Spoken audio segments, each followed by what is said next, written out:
Hello, this is Paul Harris. I'm doing my mock interview for process engineer level 1 job at Yokohama Tire, and I'm doing this from the perspective that I've already graduated with my degree. Mr. Harris, can you tell me a little bit about yourself? My name is Paul Harris, and I'm 30 years old. I'm from Tupelo, Mississippi, and 7 years ago, I graduated from ICC with an industrial maintenance degree. And since then, I've been working at Toyota in the Toyota plant in Blue Springs. I've been working there as a maintenance technician, and I've done many projects and learned how to work on multiple different pieces of equipment, from electrical to pneumatic to a variety of pumps. I worked in the paint department, so I worked on about every piece of equipment because we have every piece of equipment in the paint department. About 2 years ago, I made the decision to go back and get my industrial technologies degree from Mississippi State, which I have recently graduated with that degree. And I am looking to move into an engineering role in a plant. So that's why I'm here. Why should we hire you? Well, I believe that I have a lot of experience from the maintenance standpoint, and especially working for the company that I work for. They really promote you to do Kaizens and work on projects, and you have a lot of opportunities to do things that typically maintenance people wouldn't be able to do. So I've already been working in somewhat of an improvement role, and I've managed projects, as well as I have worked hard during my degree, or during the time I was getting my degree to earn my degree. That should show that I have good management skills, because I would be working 60 hours 1 week while doing 9 hours worth of classes, and I was able to juggle those two things. So plus I'm a very safety conscious, and I'm very eager to work on improvements. I enjoy improving equipment. It's ingrained into me to improve processes. It's something that I genuinely enjoy doing. How would your boss and coworkers describe you? They would describe me as dedicated to improvement, as well as dedicated that it could be improvement to a process, or improvement to myself, or improvement to my teammates. That is my one major focus, is improvement across the board. Another thing is they would say, anybody you would ask would say Paul is one of the most safety conscious people that they've ever met. It's just always on the back of my mind, because I could not live with seeing somebody hurt or injured. So that's my primary goal. Like, it's safety, and then it's, improving cost, improving things, but it's always safety first. And I've always preached that. So they would probably describe me as safety conscious, and then eager to improve, and a team player, because when I try to improve, I'm not just improving myself. I genuinely enjoy training and trying to improve other people. Tell me about a challenge or conflict you faced at work and how you dealt with it.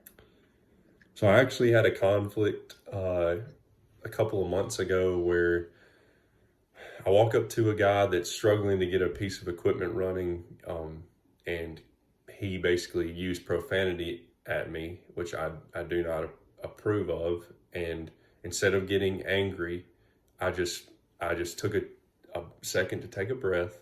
I helped him get out of the problem, and then later, after the problem was solved and we both had time to cool down, I addressed him and said, "Hey, that's not the way I'm going to be talked to." And luckily, I approached it in a de-escalated way. I just took time to breathe and not jump right back down his throat. And I think that's the best way to handle conflict. And if that doesn't work, then you can escalate it to, hey, I need to go talk to management because this guy is not willing to cooperate with me.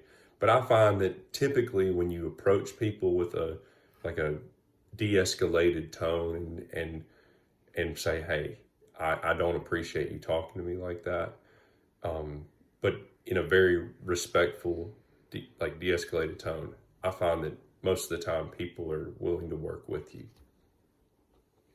How do you deal with pressure or stressful situations? Well, I'm very good under pressure and in stressful situations, because I worked at a large automotive plant that they preach, hey, every minute the line is down, that's X amount of dollars. So that every time the line would stop, it would be on me to get it back going again. And you have all this management looking at you saying, hey, what time, what's our ETA? When is it going to get running again?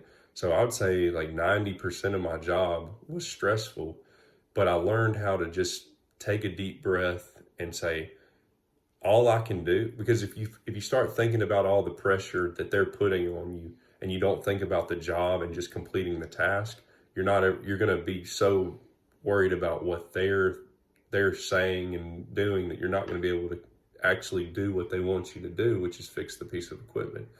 And I've taken that just calming down and dealing with it and just being kind of focused in on what you're doing. I've taken that and applied it to getting projects done and other things like that, dealing with people, things of that nature. So, what would your management style be like? My management style, I believe in a management style called extreme ownership, which is where basically if there's a problem, that's mine to fix. I take responsibility for everything. Yes, I do believe that you should delegate a lot of responsibilities to your team, but I think ultimately their ability to get things done and not get things done completely revolves around you. Like you should take responsibility for things that aren't able to get done, because like say a guy can't get this done because he doesn't have the proper training. Well, that's on me that's my responsibility to get him that training. I believe in a management style that everything leads back to it's my responsibility I have some hand in it. Like I could have communicated things better, or like say a project didn't get done. I could have communicated the severity of how important it was to get this project done. So that's kind of my style. And I also, if my guys are in there like sweating and they're in a pit somewhere and they're filthy, I'm going to get in there with them. Like, I know that's probably not always, probably people don't do that all the time, but I'm not going to sit there and watch my guys struggle when another pair of hands in that pit would be beneficial. Now, if I'm just getting in the way, I'm going to try to pull out of the way and let my guys do their job. But if I'm not going to sit there and watch them struggle if they need an extra pair of hands. So that's kind of my management style. Well, very good. Well, Mr. Harris, it was great meeting you today, and we'll be getting back to you hopefully in about 2 weeks. All right. Thank you very much. Thank you. It's nice meeting you.